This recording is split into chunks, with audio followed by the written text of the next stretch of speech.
Good morning. Welcome to Bowtie Life, where we talk mostly about life in the garden. And today we are going to be talking about new life. It is fall, folks. We have had a very hot summer here in the panhandle of Florida. We have seen 90 degrees every single day for months on end. And in fact, here in Destin, Florida, we have the Choctawhatchee Bay over on this side of us and the Gulf of Mexico over there. So the large bodies of water actually keep our temperature in town a little more moderated. So our low temperatures sometimes are still in the 90s. We don't get that fluctuation that they get literally 10 miles that way where they don't have two bodies of water. So it's been a hot one, but in our forecast right now, the foreseeable future, we're looking at 80 degrees. I've taken down shade cloths. It is just beautiful out there, and we're looking at an outlook of some beautiful weather, and things are starting to come back. So, with the cool weather starting, 80-degree weather starting, it is time to do our fall seed starting here in Destin, Florida. So let's get on with it. Hi, I'm Bowtie Dave.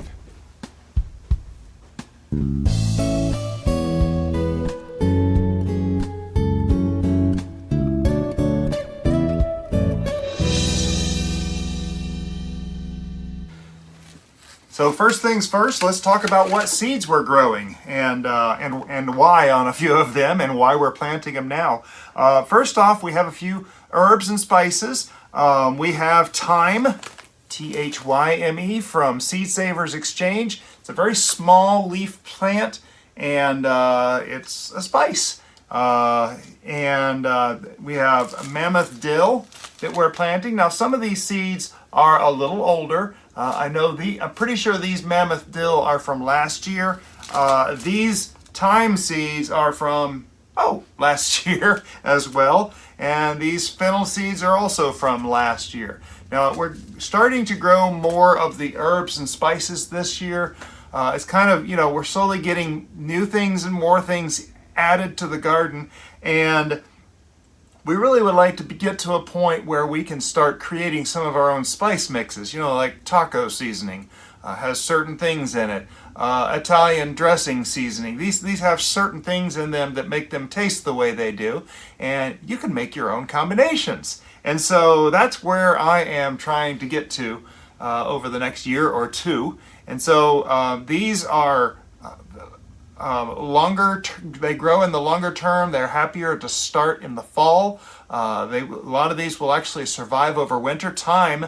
I do have a thyme plant out here that I planted a year and a half ago in the fall of 2021, or actually around December of 2021.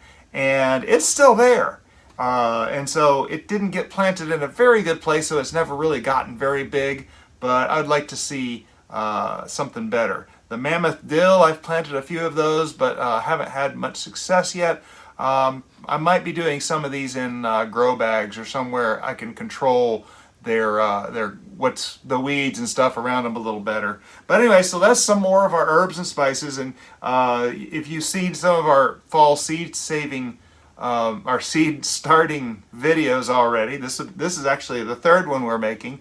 We've got some other herbs going in as well. Another thing that we have going in, of course, if you watch our garden tours, we have an artichoke patch. We've had it pretty much the whole time we've owned this property.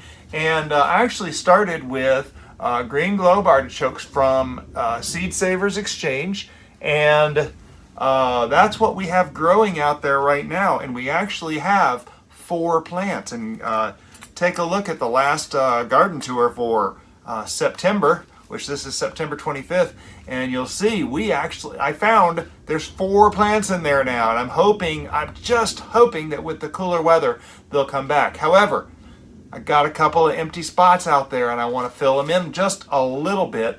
And I was reminded by Kevin Espiritu over at Epic Gardening that we're supposed to plant these artichokes not in the spring like I have done for the past 2 years now. I know, planting them at the wrong time of the year, But so yeah, not planting them in the spring. You're supposed to plant them in the fall. And so we're going to do some seed starting, get these things growing, and hopefully get these things in the right time frame so that they'll grow their roots over the winter, and then in the spring they'll be ready to explode and give us those beautiful artichoke hearts. That's something we do, like artichokes. Another thing that we have out there, again, if you watch our garden tours, you know we got an asparagus patch with one plant in it. Well, one clump in it. They kind of clump together. And I would like to have several more in there. So, same thing, we should have been planting it this time of year so it can get its roots here in our winter, which here in Destin we get very mild winters. We get frost almost most winters. That's what it is. We get frost most winters. Sometimes though we have winters where there is no frost. So I want to give this asparagus a chance to grow. It's a Fairy Morris. I just got it at Lowe's.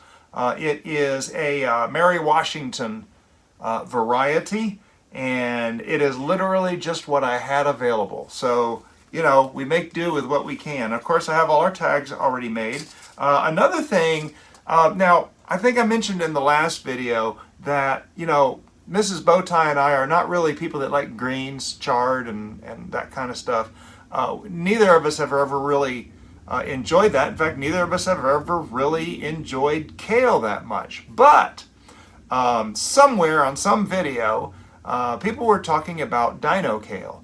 And they were saying that if you've never found a kale that you like, try dino kale. And so we bought this house almost, in fact, the end of next month, it will be 2 years since we moved in here. And the previous owner, who was a great gardener, he had done a lot of work back here, kind of laid a lot of groundwork for what we have out here now. He had a dino kale, or a lacinato kale, sitting out here just 30 feet from where I'm sitting right now. And we had garden kale for the first time. And it was amazing. We made kale chips out of it. It's a little different than some of the other kales that we've had, but this is lacinato kale, and it's called dino kale because of the skin. Because it looks like kind of like a dinosaur skin. It has a really good flavor. Maybe a little bit sweeter than other kales. I'm not sure quite how to describe it, but I know that we don't like most leafy greens. Now, spinach and lettuce, yes, we like those. But things like chard and other greens that a lot of gardeners grow, we just haven't gotten a taste for them yet. And I know my mom used to love some of that stuff, and it just never got to me. So I don't know if my genetics are just that much different or what, but I do know this lacinato kale or dino kale, wow, if you want to try to learn to like kale, dino kale, lacinato kale, Lacinato, lacinato kale. We really enjoyed it, and growing in the garden, off the hook. So that's the seeds that we're going to grow. I have a seed starting tray. I actually have the main tray here is from Bootstrap Gardener. No sponsorship or anything. It is just a real nice tray that I bought 5 of these trays. I also bought a couple of these clear domes, and this is what I use for seed starting. This will be my second season starting this. We used these back in the spring when we were doing our summer seed starting, and oh yeah, I killed over 200 seedlings. So yeah, now that was not with this, though. That was not the fault of the Jiffy domes I was using. That was the fault of the farmer. Sorry, it was a bad summer. But anyway, so we have these. This is full of 12 of 12 of these little 6-packs, and it's just, now this is from my old Jiffy things, and I tell you what, I want to get some of those. Bootstrap Gardener has, or actually maybe Kevin Espirita has a really nice tray. They're solid. I do like the ones that have the slits down the corner for roots. to come out, and a big hole in the bottom that you can poke the thing out. And these don't have that. I will use my icing spatula to pop them out when I'm ready to plant them out. But it's what I've got right now, and I am not the kind of person to go out and spend a lot of money to start a new hobby, and at the time this was a new hobby. So that was 4 years ago now, and it's still a relatively new hobby. But I'm getting better. I'm getting better, and really, you know, this whole thing, this channel is my log of the things I'm learning. I go back and watch these videos frequently. And I remind myself of stuff. My ADD brain forgets things. Occasionally, like there's one short I remember. I had planted something out in the garden. I'd put them in solo cups out in the gardens, or maybe it was little Bonnie cups, and had forgotten about them. And I saw one of my videos of planting those seeds, and I suddenly thought, "Oh, where are those seeds?" And so I ran out and planted them just in the nick of time. But anyway, so these videos are for me as much as they are for anyone else, but you are so welcome to join along. This is a public format, and I do keep this the content rated for all audiences. So anyway, let's get on with this and start planting some seeds. The soil that I'm using, this is from our local Lowe's. I actually spent some time finding a decent potting soil, and this is the Stay Green brand at Lowe's. If you have a Lowe's in your area, it's just a big box store, but Stay Green is a brand they sell, and I played around with a lot of the cheap soils and found a lot of inconsistency in the soil, and Stay Green has been, and I've been buying this for like 3 years now, it has been the most consistent soil I've found on the lower price end. One day I might be able to have a little bit more money to up my soil quality, but not just yet. I'm not there yet, so it's just going to take time. And I'm patient, so not a problem. But anyway, so that's what the soil is. Now I have supplemented it with this Dr. Earth homegrown, organic, and natural handcrafted blend tomato, vegetable, and herb fertilizer. Now, I do have another video where I talk about the NPK, the 3 numbers that you see. Sometimes there's a fourth number, but the 3 numbers, nitrogen, phosphorus, and potassium. The first 2 numbers in the early part of a plant's life is the important numbers because they do shoots and roots. The shoots, the green part, is nitrogen, and the roots, the middle number, is phosphorus. Now, phosphorus also has a little to do with fruiting, and that combined with the last number are fruiting nutrients. But thing is, we don't want these little plants to start fruiting yet. Like the artichoke, we don't want it to start fruiting yet. We need this thing to grow to get to a point where it can support a fruit. And so asparagus, I think that may be all roots and shoots. I'm not sure. These other things are roots and shoots also, so they'll never get a ton of potassium, but they'll still get some because they need it. Not as much as, say, a tomato or a pepper might need. But anyway, so I did put in this big tub of soil, I did put a hefty scoop of this stuff in there. I actually brought this out to the wheelbarrow outside, dumped it in there, mixed it in real good. I dumped a bunch of water in there to get it not hydrophobic. Hydrophobic is just a big word that means it won't soak up the water no more. That's it.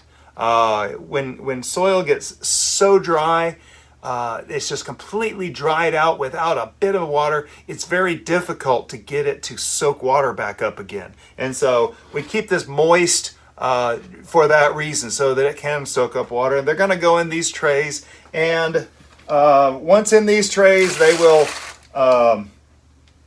get seeds in them, and then we're going to bottom water them, and we want them to soak up the water from the bottom so that it can moisten the seeds, and the process begins. So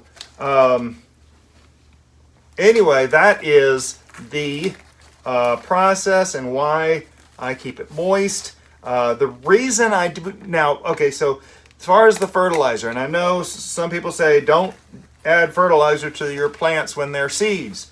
And that's very true. You don't have to. The seed has all the nutrients that it needs to get started, to grow up, to sit out that first 1 or 2 leaves, and to become a plant. It's got all the nutrients it needs. Problem is not my plants or my soil, it's me. My brain, ADD brain that it is, forgets. And so sometimes these things get stuck in the tray somewhere, and I forget about it. I'm sorry, I'm human. It's one of my biggest problems, but you know what?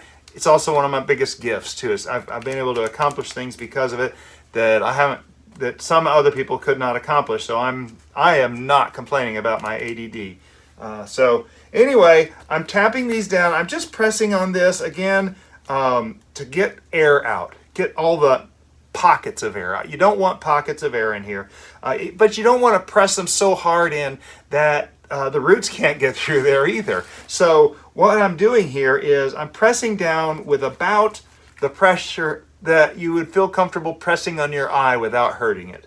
And you're just basically making sure there's no air pockets underneath it. It's got a little bit of a slight amount of compaction. When the roots start growing and when the seed is in there, that seed needs to be in contact with as much soil around it as possible, because that's what's going to give it its moisture. That's what's going to give it the opportunity to soak up the moisture and start sending out leaves and becoming a plant.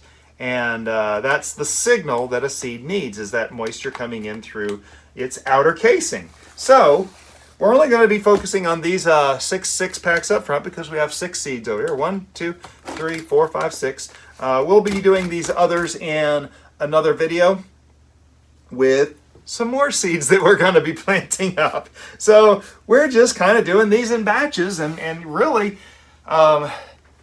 don't make this a job that's so big that it's overwhelming. You can break this down a little bit at a time. We're actually doing our small space gardening series that really focuses on just one plant and just trying to grow something, just to see if you can do it. Something that you like, of course. If you like tomatoes, grow a tomato. If you like jalapenos, grow a jalapeno plant. I love jalapenos. I love hot peppers. I got a bunch of them out there. But just to encourage you to grow just something and try it out. I think it's very important that everybody at least have the skill to be able to grow some of their own food, whether it's because you're concerned about food supply wherever you're at, or maybe it's because you just want to be healthier and the food supply is not getting you the healthy food that we need. And so there are a lot of challenges out there that we face, and there's things we can do, and I'm just a doer. I believe rather than complaining about something, let's figure out how to fix it. And that's just part of my makeup, and I'm a handyman, so I fix a lot of things and figure out how to fix a lot of things. So anyway, let's get started here. I'm going to start off with this Florence Fennel. Again, this is from Seed Savers Exchange, and it is seeds from 2022. Now, here's the thing, folks. When you buy your seeds, if you buy seeds and you look at them and you say, oh, these are old seeds, they're from last year, chances are that some of them will still grow. Now, there are some things that don't grow as well and when they've aged. Onions is one of them. We have a video back in the spring of this year where we planted all of my old onion seeds, everything I had left over from previous years. And we still had growth from some of them. They still grew. And so some things don't grow as well. We're right now doing the experiment with the old lettuce seeds, which was 2 videos ago in this series. But we're going to see if 12 to 20-year-old lettuce seeds will grow at all. I have high hopes. I'm not going to be surprised if nothing grows. So, okay, so fennel. This is not a small seed, and you can see here it feels like little tiny sticks and twigs is what it feels like. But a lot of the times, what they tell you is the seed needs to be buried about 2 to 3 times its depth in the soil.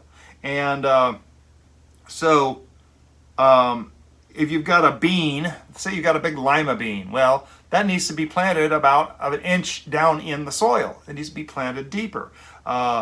These seeds, they're pretty small. They only need to be planted 1/4 to 1/8 of an inch deep, not nearly as deep. So the depth of the seed planting is determined by the actual size of the seed itself. If a seed gets too deep, it can actually take a lot longer to germinate.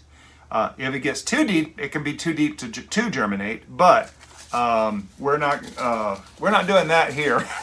I do have, there's 2 inches of soil underneath it, so there's a place for roots to start developing. Once the roots start coming out the bottom, then we'll be up potting into most likely solo cups, depending on what we have here.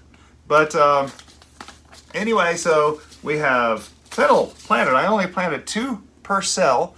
There's 6 cells, and what's going to happen with that is we're going to snip off the one that doesn't. If they both germinate, we'll snip off the one that looks the least healthy. Most of the time, one of them looks less healthy. Sometimes both of them look exactly the same. You just have to pick. It doesn't really matter. I don't know how fennel roots feel about being messed with, so that might be something I can look at. The tag, you'll always want to have a tag. When you're doing 2 types of things, and one of them grows great, like we've got tomatoes out here. Some tomatoes don't grow here in the panhandle of Florida, and I know some of them. And I don't plant them because they can't handle our weather. But if you get down to the end and you haven't had tags out there and know which one is which, or journaled or videoed or something, you don't know which one is which, you may not know what worked.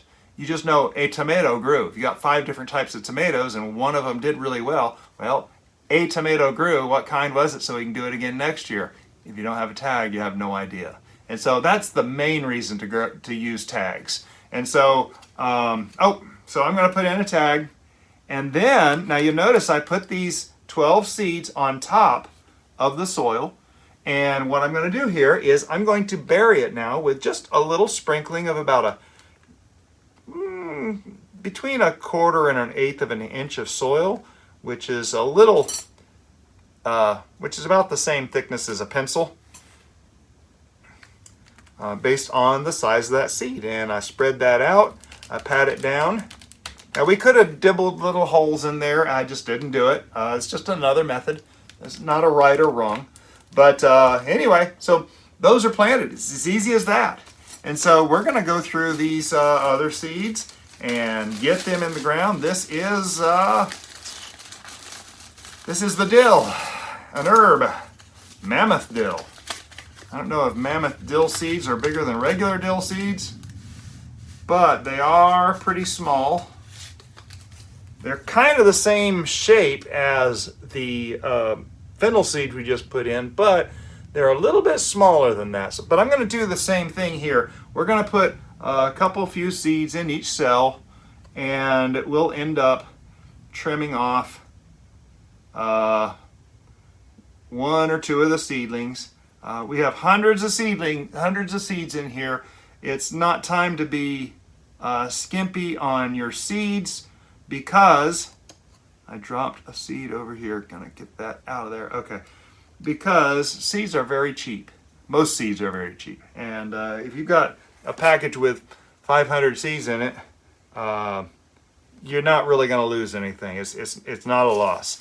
You can be a little more judicious. Now these seeds are year-old seeds, so I did drop 3 in a few of those cells, because they may or may not germinate. So the older they get, generally the more I will drop into a cell. Just plan the numbers a little bit more, that's all. And so get a label in there. Oh, nope, see, I didn't put my soil on top yet. So I'm putting a little, because these seeds are a little smaller than the fennel seeds, I'm putting a little less soil in it, probably closer to 1/8 of an inch, but I'm still putting a dusting of soil over there, patting it down gently, and of course adding the tag.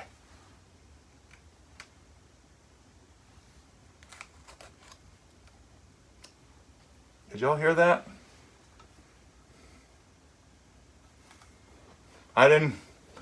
My hearing direction isn't great. I heard something outside squeaking. And I know at the moment there's no one living over there, but there are there, so it might have been the kids out back. Not gonna worry about it. Okay, thyme. See what these thyme seeds look like. Now these thyme seeds I know are small. They come in a little envelope. Again, this is the picture. It's a very small leafed plant. It's got very, very small leaves. And these seeds are no different. They are small as well. And I'm going to open this carefully, pour just a few out. And I mean, this is like, whew, this is smaller than grains of sand. So you can barely see them in my hand there. They are extremely small. Obviously, now these are smaller, so we're not going to bury them as deep. I can barely, I have no doubt you cannot see them on the camera, but they are in there. Okay, I have successfully got them in the cells. And I'm going to put even a thinner coating over there. Not quite as much as the last one because these seeds are so much smaller. You get just a coating on there, and then you can pat it down, and that is ready. So, always get that tag in there.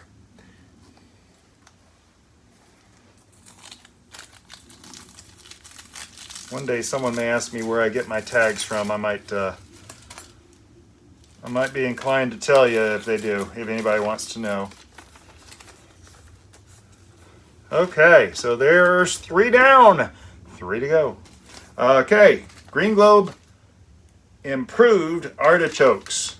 Now these came from Botanical Interests. If you don't know, Kevin Espiritu over at Epic Gardening just acquired Botanical Interests. It was a very interesting purchase because he is very interested in maintaining the incredible quality that Botanical Interests has always held. Every time I see their packages, they are beautiful. Not only is there information on the outside, there's also information on the inside. So you carefully open up the packet, and it's got a ton of information about Green Globe artichokes. Now, I can feel in here, it is a relatively large seed.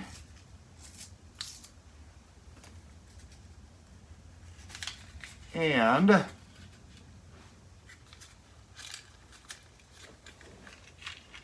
it is that, I think it may be pelletized. Okay, pelletized means they have put it in a kind of a, oh no it's not, nope, I take that back. It is not pelletized, it is just the seed. Okay, so they're pretty large seeds. Now these are going to get buried a little deeper because they're a larger seed. So I'm going to take now, and we talked about this on the last video, the tools you use, you don't have to go out and buy fancy tools if you don't have them, just to plant a few seeds. I've used an old knife. This is the actual spoon that is the star of the small space gardening series we're doing. I've used this. This is my favorite tool. It's a little spatula, icing spatula, and it does me really well. You can dibble little holes in there, and I push the soil back and forth. Some people will just take their finger and poke a hole. That packs the soil down a little bit more, and I'm personally, I don't know if it's going to pack the soil too much. So I don't do that. Some people are more comfortable with that than I am, but I don't know. Now I only need a couple of these to germinate, so I'm putting one of these in each cell. They cost a little bit more than most seeds. We only got so many seeds in there. In fact, I think it said 18 seeds. Let's see how many we got here. I'll be curious to find out because it's not very seldom do you get exactly 18. So we just planted 6. 1, 2, 3, 4, 5, 6. Oh, we got 18 seeds, so that's what I got. I got 18 seeds, which is just fine. That will be 3 plantings for me if I need it. I really only need a couple of more plants to fill in that bed, but these green globe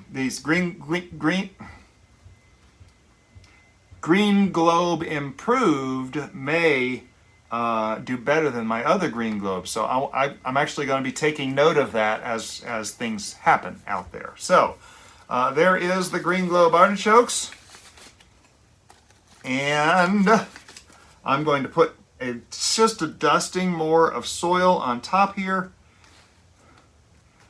because they are such a big seed. See, now this stuff does have occasional sticks and leaves in them, and I just make a little pile over here. That's fine. Like there's a hunk of bark, but not too worried about it. So there's our green globe artichokes. I put that label in so we'll know what that is. And then we move on to the next thing, which is going to be asparagus. Now, asparagus seeds are are not quite as big as those artichoke seeds, but they're pretty darn close. They're not quite BB sized, but they are not small. So I would like a number. I really would like to have 6 of these grow. Now I'm using this again to dibble a hole because they are a little larger. I want to make sure they get in deep enough. Now the artichokes and the asparagus are both perennial, which means they're going to grow back year after year after year. And so we want these things. These are important seeds. So I'm actually putting 2 in each hole. Oops, oh, good grief. There we go. 2 in each of these little holes. They are small, and I'm not wearing my glasses, but I can see well enough to know that they all went in. I need 1 more seed to finish this, and I got exactly 2 in every cell of this middle seed starting 6-pack, and I'm going to end up putting a nice coating of soil on top of it. I did see my neighbor's back here out working on his yard, so that's probably what I heard. All right, so there we go. Asparagus is up, and that leaves 1 final seed, and that is the kale. Now I got to tell you about the kale. I got this package a while back, and in fact it is probably packed for last year. Oh no, it is packed for this year. But I bought it a month or 2 ago, and I actually went out to the garden and just stuck several seeds in a couple of holes in the garden, back there behind the cucumbers that are next to the beans. And if you watch the video tour, you know exactly where that is because I pointed it out. Nothing happened yet. It may still happen. If it does, whatever. I'm not going to complain ever. Now these seeds, they're pretty small. They're round, so they roll around very easy. But they're pretty small. And I don't know if you can see that one by itself over here. But they are round, so they roll around real good. I'm kind of torn if I should dibble a hole. I'm going to just press a little more and make a small divot, and I'm going to put 2 or 3 in each cell. I've got a lot of these. There's 2, there's 3. Yeah, I'll just put 3 in each cell and make sure that we get germination in there. So it is this year's seed, so in all likelihood they're going to all germinate. It doesn't matter. I got a whole bunch of seed in here. This packet was $2.79. That's a lot of kale. That's a lot of eating for Mrs. Bowtie and myself. But anyway, so we're gonna stick this in here. Now, you know, these seeds I put out in the garden, there could be any of a jillion reasons why they didn't take. They could have been picked out by the birds. I don't think they were. Maybe they weren't moist enough which is going to be taken care of by the next step here, what we're going to be doing is we are going to be bottom watering. I mentioned that briefly a few minutes ago, if you caught that. Bottom watering is where we're going to take and fill up, not just pour on the top here because that'll displace seeds. We don't want to do that. We pour the water underneath these trays, put about so much water, it's going to soak up through the soil. Now, remember we were talking about packing down the soil gently? Well, if there's no air bubbles, it can just continuously soak up the soil, soak up the water all the way to the top and get those seeds moist. And we're going to do this regularly to make sure those seeds stay moist. And once those seeds start germinating, little cotyledon leaves start popping out, then we will start taking the next step, which is to take it out of the dome. Now we're going to keep these in the dome because it's going to keep the moisture in here. It will keep them humid, those seeds, they really enjoy that moist environment. Once they start opening, they don't need that moist of an environment. What's going to happen is this whole dome here is actually going to get condensation on the inside of it, and you'll know there's water in there if there's condensation on it. Now it does, can dry out. If you left it for a week or two, it's going to dry out like any other plant. This thing is not an airtight seal, but it will keep enough in there, enough moisture in there to let those seeds grow. So that's the next step for our fall seed starting projects, and we're going to have to have at least one more video for this other half here. Have to figure out what we're going to grow there, but stay tuned. Please subscribe if you have not already so you don't miss anything that's going on in the garden. And those of you who have subscribed, thank you so very much. You have just made this channel so encouraging for me to continue with and to continue with my journaling. We're continuing to help grow the overall community. It's not just Bowtie Life. This is the whole collection of homesteading and gardening channels on YouTube that anyone can learn from for free. This is a massive resource. You could literally watch these videos the rest of your life for every hour of every day, and you still would not get through all the homesteading and gardening videos that are out there. So you want to learn something, you can do it.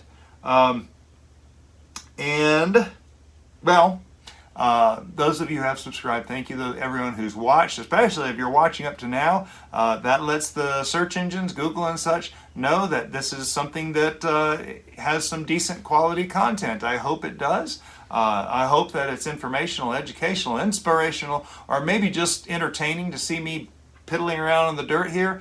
I enjoy it.